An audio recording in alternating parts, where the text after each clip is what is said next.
अस्सलाम वालेकुम, doctor Arshad Mahmood here. आज की इस वीडियो के अंदर हम बच्चों की रिलेटेड एक चीज़ को डिस्कस करेंगे जिसको हम टमी टाइम कहते हैं। हम देखेंगे कि ये क्या चीज़ है, इसका फ़ायदा क्या होता है और ये कैसे करवानी है आपने। तो टमी टाइम बेसिकली एक ऐसी टेक्निक है जिसमें बच्चे को पेट के बल लिटाया जाता है, मतलब उल्टा फ्रंट पे लिटाया जाता है, अपनी ऑब्जर्वेशन में लिटाया जाता है और बच्चा उस टाइम जाग रहा होता है। और बच्चे की जो एज है वो इतनी छोटी होती है कि बच्चा नॉर्मली खुद से बैठ नहीं सकता। तो इस टेक्निक को टमी टाइम कहा जाता है कि बच्चा जाग रहा है, आपके सामने, नजरों के सामने है, उसकी उम्र छोटी इतनी है कि वो गर्दन अपनी वो बैठ नहीं सकता और वो फ्रंट पे लिटाते हैं आप उसको उसको फ्रंट पे, मतलब चेस्ट के बल, छाती के बल, पेट के बल लिटाया जाता है। तो ये क्यों किया जाता है, इस टेक्निक का फायदा क्या है? तो देखें, जब आप एक बच्चे को जो नॉर्मली अभी तक बैठ नहीं पाता, जब फ्रंट पे लिटाएंगे, चेस्ट के बल लिटाएंगे, तो डेफिनेटली वो चीजों को देखने के लिए, इधर उधर मूव करने के लिए, ऊपर देखने के लिए अपने मसल यूज करेगा। तो इसमें जो मसल यूज नॉर्मली हो रहे होते हैं वो हमारे गर्दन के मसल्स हैं, इसका हमारे शोल्डर के मसल हैं और हमारे फ्रंट ट्रंक के मसल हैं। तो जब आप बच्चे को ये चीज बार बार करवाएंगे तो डेफिनेटली आपको पता है कि मसल जो भी यूज किया जाए वो स्ट्रांग होता है। तो ये सारे मसल जो है वो स्ट्रांग हो जाते हैं। उसका फायदा क्या होता है? उसका फायदा ये होता है कि बच्चे के जो डेवलपमेंटल माइलस्टोन्स हैं, कि बच्चे में नॉर्मली नेक होल्ड करना, यानी गर्दन अपनी स्ट्रेट रखना या बैठना, वो जल्दी अचीव होता है और उसमें मसाइल नहीं आते। ये इसका एक बड़ा फायदा है। दूसरा जो इसका बड़ा फायदा है वो ये है कि अगर बच्चे को आप मोस्ट ऑफ द टाइम, अगर आप बच्चे को आप लिटाए जा रहे हैं और उसको बैक पर लिटाते हैं, तो सर के ऊपर बाज ये होता है कि सर फ्लैट हो जाता है या सर एक साइड से पिचक जाता है, क्योंकि बाज बच्चों के अंदर ये उनकी हैबिट होती है कि वो एक ही साइड पे सर रख के सोते हैं।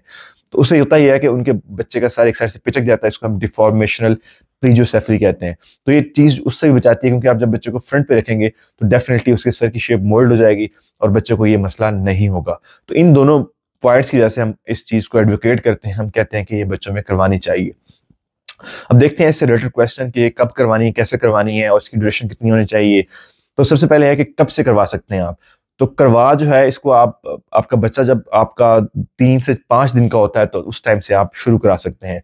और आपने कब तक करवानी है? जब तक बच्चा आपका बैठना शुरू नहीं करता तब तक आप इसको करवा सकते हैं, क्योंकि जब बच्चा बैठना शुरू कर देगा तो डेफिनेटली उसके मसल वैसे यूज हो जाएंगे, उसको जो है वो स्कल की शेप की डिफॉर्मिटी बनने की या स्कल पीछे से पिचकने का चांसेस वैसे कम हो जाएंगे। तो आपने तब तक करवानी है। कितनी देर करवानी है? तो अगर आपका बच्चा 2 महीने से कम है तो रिकमेंडेड यही है कि आप इसको जो है वो दिन में 2 से 3 दफा करवाएं और हर दफा की ड्यूरेशन जो है 3 से 5 मिनट की हो। अगर आपका बच्चा 2 महीने से बड़ा है तो ड्यूरेशन जो आप उसको बढ़ाएं और टोटल जो 24 आवर की ड्यूरेशन होती है, हम कहते हैं कि तकरीबन 15 से आधे घंटे तक मतलब होनी चाहिए। उसको आप डिवाइडेड कर सकते हैं, 5 मिनट के सेशन करा सकते हैं। करवाना कैसे है? तो उसके लिए आप बच्चे को बच्चा लें और उसको बेड के ऊपर, बेशक बेड के ऊपर चादर बिछाएं, उसके ऊपर बच्चे को उल्टा लिटाएं, चेस्ट के बल लिटाएं उसका और फ्रंट पे लिटाओ उसका। बेशक आप हो सकता कंधों के नीचे थोड़ा सा कोई कपड़ा रोल करके या टॉवल वगैरह रख सकते हैं और बच्चे के सामने कोई शीशा रख दें ताकि बच्चा उसमें शीशे में देखता रहे। और या बच्चे के सामने खिलौना रख सकते हैं या खुद बच्चे के सामने बैठ के उसके साथ खेलना शुरू कर दें ताकि बच्चे को कोई अनकंफर्टेबलनेस या अनइजीनेस फील ना हो, और उस दौरान आप खुद भी इंजॉय करें, बच्चों को इंजॉय करें। तो इससे डेफिनेटली आपके बच्चे के जो मसल है उनकी ग्रोथ में हेल्प होगी। टमी टाइम से रिलेटेड अगर कोई भी क्वेश्चन हो आपका तो वो कमेंट सेक्शन में आप पूछ सकते हैं। I will be happy to answer that. Thank you.